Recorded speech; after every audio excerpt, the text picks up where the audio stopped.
Jama'a assalamu alaikum, barkanku da sake kasancewa a tare da mu a cikin wannan tasha ta mai inganci wato Baturiya TV. Baturiya TV tasha ce wacce ta shahara wajen kawo muku labarai musamman na cikin masana'antar Kannywood, haka zalika wajen masana'antar Kannywood. Yau ma Baturiya TV tana ɗauke da wani musamman labari a gare ku wanda ta tattaki domin samun muku da yanayin yadda zai ƙayatar da ku game kuma da ƙalubale da tambayoyi a cikinsa. Amma idan ka kasance a tare da mu, to kafin dai mu je cikin labarin tsindin gadan-gadan sai ku danna mana subscribe sannan ku danna mana ƙararrawar sanarwa. Ta nan kaɗai ne za mu iya samun damar sake sanar da ku sababbin ayyukan namu da zarar mun ɗora.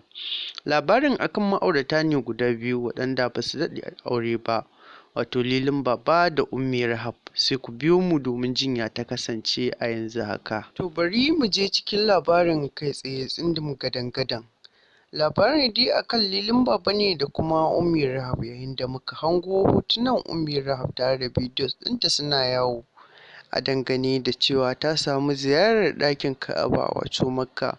Duk da dama cewa tun kafin sai auren an gama an riga an yi bincike tsaf an gano cewa ita Ummi Rahab ɗin asalinta mahaifiyarta tana can. To sai dai duk ba a nan gizo yake saƙar ba, abin tambayar mu guda ɗaya ne a nan wajen, ko kuma mu ce guda biyu.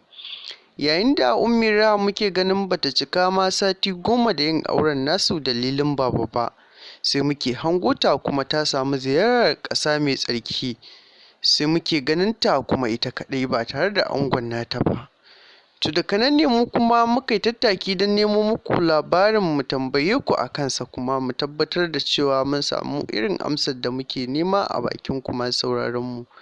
Dangane da cewa mun hango ta ba tare da mijin nata ba, wato shi kam Lilin Baba. Yanayin da yake nuni a bisa cewa a yanzu haka lallai ƙila ƙaunar ce ta fara yin baya, domin kuwa abu ne wanda yake gaskiya idan dai hakan ta kasance to babu shakka za mu iya cewa akwai lallai yiwuwar wani abu da yake nema ya faru. To idan ba haka ba, bai kamata a ce daga yin aurenta ya zuwa sati 10 ba, kuma abin da bai kai sati 10 ba an riga an hango ta a ƙasa mai tsarki wanda take roƙawa mutane afuwa ga Ubangiji Subhanahu wa ta'ala, domin kuwa a yadda take bayyanawa cewa an bata saƙonni da yawa ya zuwa ɗakin Ka'abar. To sai dai kuma bamu ji ta ambaci sunan mijin nata a ciki ba, bayan kuma ta je ne shi ma kuma babu mijin.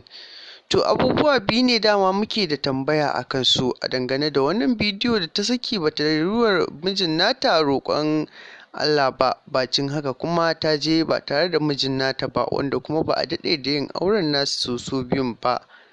To wannan al'amari ne wanda muka yi nazari muka ga ya dace mu kawo masu sauraro domin su ma su daure su yi fashin baki a dangane da wannan lamari na Ummi Rahab da Lilin Baba.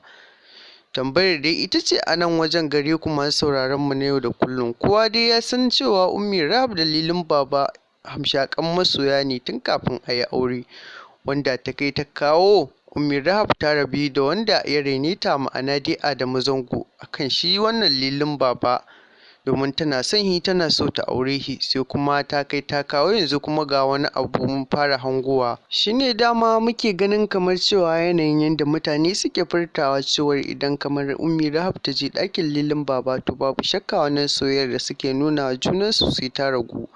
To shine muke ganin cewa kamar hakan ne fara samuwa a tsakaninsu. To sai dai kawai za mu je tsindim gadan-gadan ga masu sauraron namu domin mu ji ra'ayoyinku da kuma amsarku ta cikin wannan tasha ta mai albarka wato Baturiya TV. Muna jiran ra'ayoyin naku. Mun gode. Allah ya fi mutunci. Baturiya TV ta masu sauraron su ce na yau da kullum kaɗai.